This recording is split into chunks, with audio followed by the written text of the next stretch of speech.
Regal. Very old guitar. A very little guitar, as you'll see in a minute. Quite small. Seems to maybe have a pretty good sound to it. Somebody's did a lot of work on this guitar. It's been refinished before. And I don't know if these were maybe the original dots and they put one in here, or if it had these kind of dots. And it looks like they put a circle in there with the inlay in the middle of the circle, it looks like. But those may be the original ones and that one not. I don't know really. It's got a pretty good crack right here. It's been repaired also. I might try to get some glue down in that, because I see one place there that's looks like it could take glue. It's thirsty for glue. The complaint is the action too high. I don't know if you can see that or not, but it's really up there. So, and we don't have an adjustable truss rod, so we're going to see what we can do for it. The nut action is very high too, but they're all apparently about the same height, so it'd be ahead just to knock the nut out of it, sand off the bottom of it, rather than go in each groove and try to bring the action down that way. I'll just take the nut out, sand the bottom of the nut off, and put it back, and that will lower all 6 of them the same.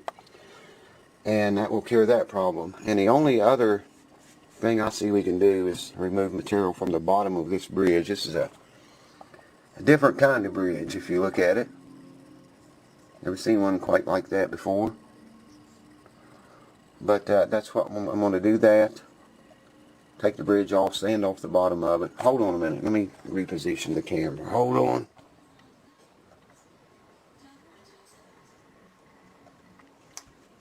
So, yeah, it's good to see y'all again, by the way. I guess the first thing we're going to have to do, I'm going to get mine in the camera. See how little this thing is? It's really small. It's pretty nice. It's a pretty nice guitar. Looks like it's fairly old. There you can see the back of it. I'll get the glare out. But, yeah, we got to get the action down on this thing. It's way high.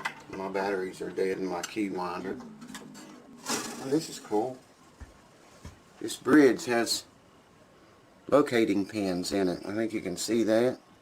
Very sharp. And they punched down into the top. There's 2 holes there. Let me show them to you if you can see them. Yeah, I think there's one. There they are. And those 2 locating pins go in those holes. With this brass part right here, if you can see that, goes toward the neck. That's actually the bridge, the saddle. Actually, it's not that brass part. It's got a brass saddle in it. That's very unusual. There was a sticker inside of there, and it's gone, so we don't know what it said. And it says Regal up here, but that's also a sticker, if you've noticed. So, but you know, it's probably what it is, man. It is what it is. I'm just going to pull these strings out of the way here.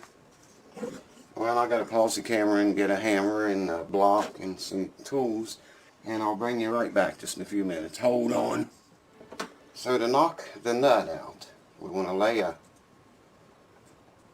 towel over top of the whole thing. Got a block of wood I'm going to put right against the nut. And if you have a jeweler's hammer, or get right against the nut and you want to bang it pretty good, you kind of develop a feel for this. There we go. I think she popped right. Yes, sir. You just kind of have to develop a feel for that after you do it enough times. Now, like I say, I'm going to remove material from the bottom of this, and I'm not going to bore you to death with that. And I've got to remove material from the bottom of this.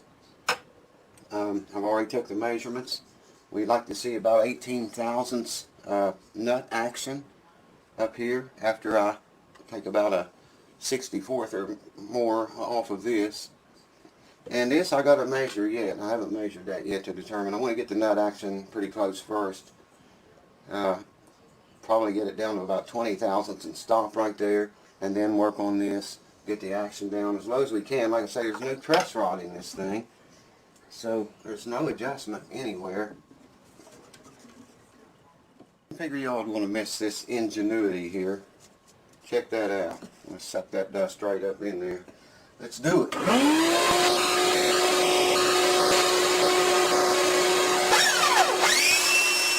That's the thing, took down, whatever.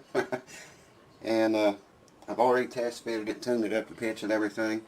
And we have about 20 thousandths up here. Now that may decrease a little bit when I lower the action back here at the bridge, but I want to show you all how to glue your nuts together back in. I mean, yeah, that's what I meant to say. A lot of people, they do this wrong. I mean, they smear the whole thing with glue and stick it down on there, and just it's a god-awful mess. You don't need to put that much glue on your nuts, guys, or gals either, if you got nuts. I'm going to use CA glue, and I'm using it thick. I'm not going to use accelerator or anything on this. I want it to dry slow. But, you know, maybe I'm going to have to get something to open it with, but I got it. Oh, yes. Show you what I'm talking about.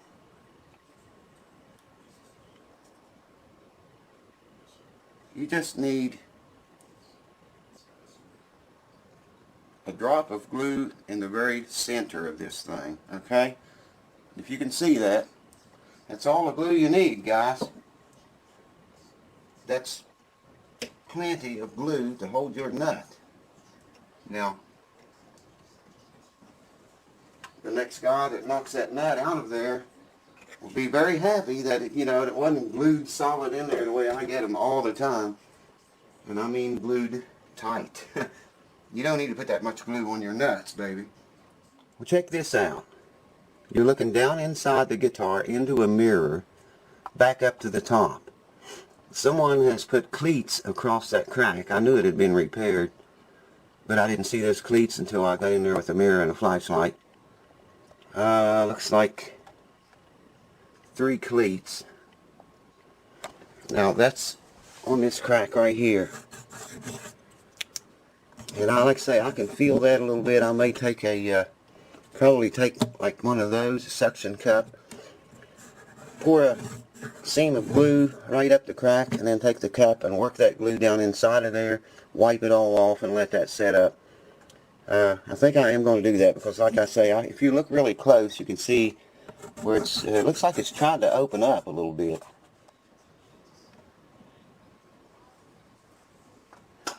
Like I say, that crack's not open. It's just right on the very back side of it, near the wall back here, is the only place it's opened up. But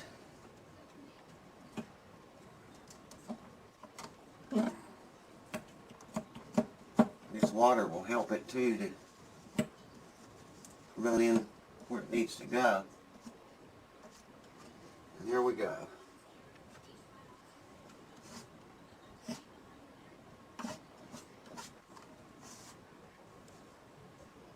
Yes, sir. Getting glue where glue needs to be. Now I'm just going to leave that alone. It's got glue down the inside the crack now. I'm going to let this dry overnight and come back.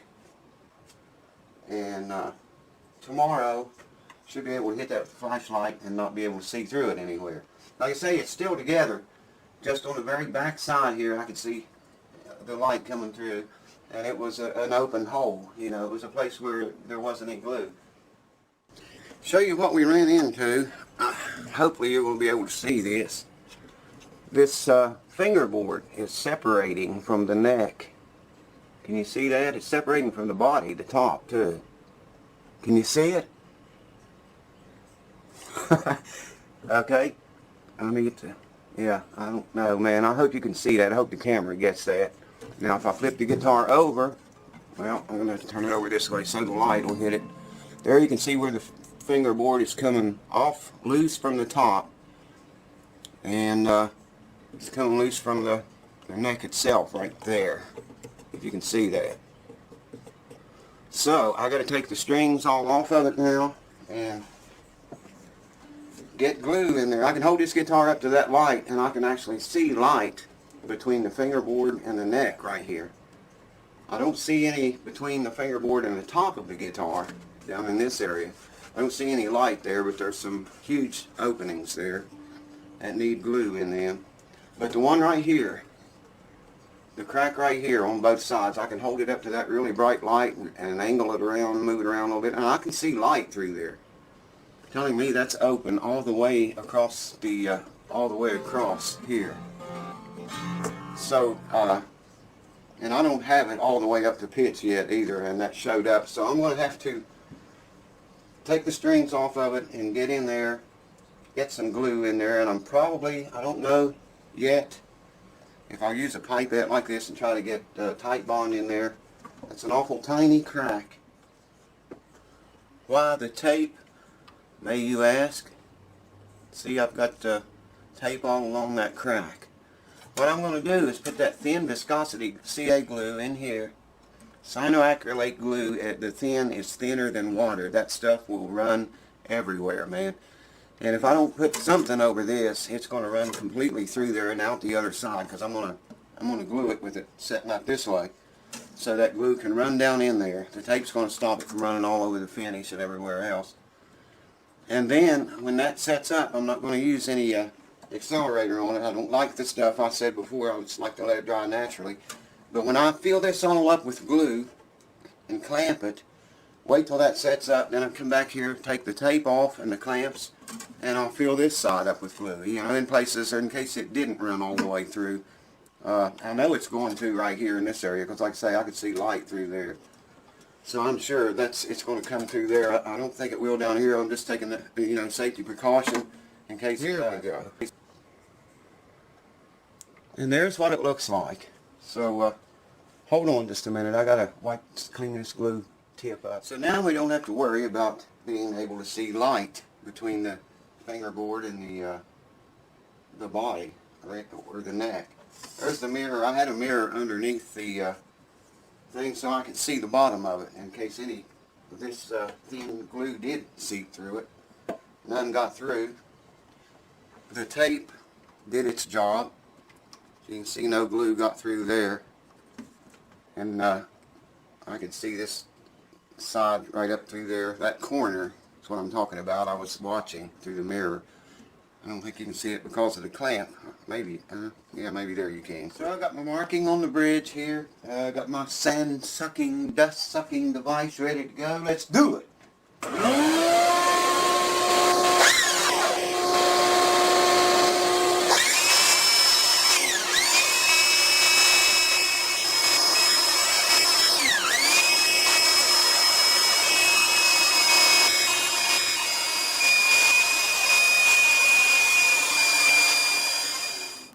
We are at our line, folks.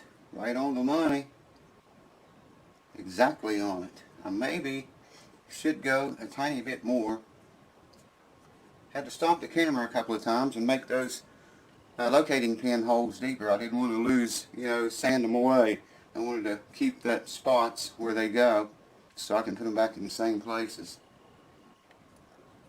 But I'll say we try it, man. It's all done. The locating pins are put back in. The bridge is where it's supposed to be. I went ahead and polished the frets for him. Those frets look, they have a gold tint to them. I don't know what kind of material that is. Whoever did that fret job put those frets in there flat, man. They are flat city. There's very little bit of crown on them, if any at all. But they're not worn any. I mean, someone's refretted this guitar sometime down the road too. But, okay, a couple of things to notice. First off, the cracks are gone. It's tuned up to pitch right now.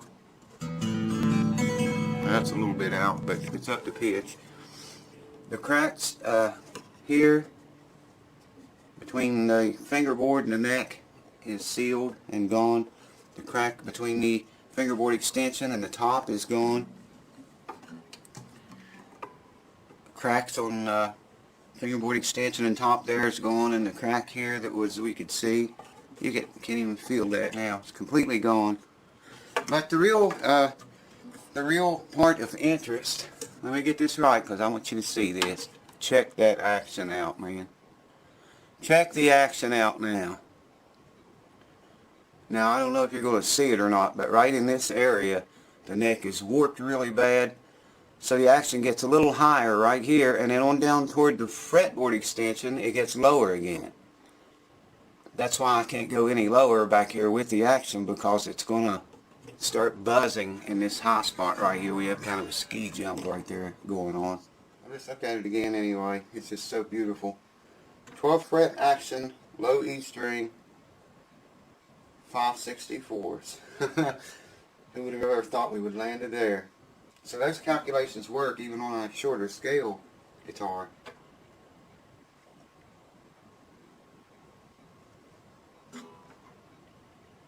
Four, 5/64, 4/64 on the high E string at the 12th fret. So we're good there. We are good there. I do want to check the nut action one more time, because we did a lot of work on that nut. I'd like to see it maintained very close to 18 thousandths. There's 18 thousandths. First fret nut action.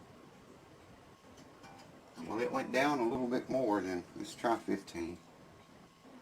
If you remember, I set that nut action at 20,000, and I told you I like to see 18, or even less than that. Nothing over 18, and I set it at 20 because I knew when we dropped this action back here that much, it was going to affect that a little bit, and it did. So we was at 20,000, it is now 15 thousandths. Perfect, man. I wish you could see that. It is absolutely perfect. 15 thousandths all the way, all 6 strings. Check that out. Well, you can't see it, but take my word for it. We're at 15 thousandths nut action. It's perfect, man. Considering we had no truss rod adjustment or anything. The first string keeps slipping. That first string's, it's either slipping on the peg or it's about to break.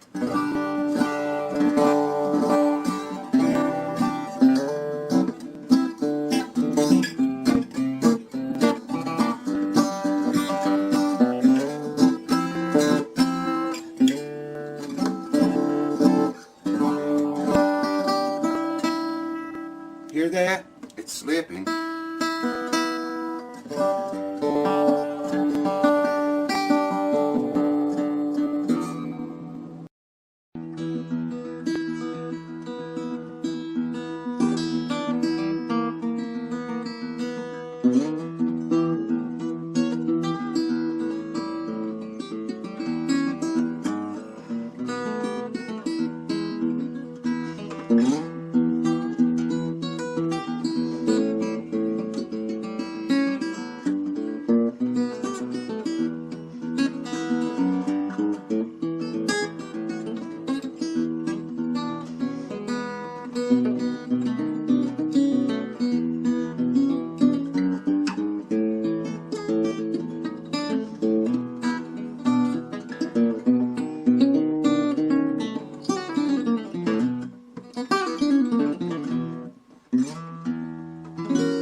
Folks, you're never going to believe this. I want to show you this. Watch this, what I get out of this guitar. Look at this. Woo! That's what was hiding down in the hole in that guitar. She was hiding down in the hole of the thing. Can you dig that? Woo! The boogity bop. I love you. I love you. Woo! Come on. Come on. Come on. Woo! Good girl. Good. Good girls. I love you. Good. There you go. Love you. Say it all.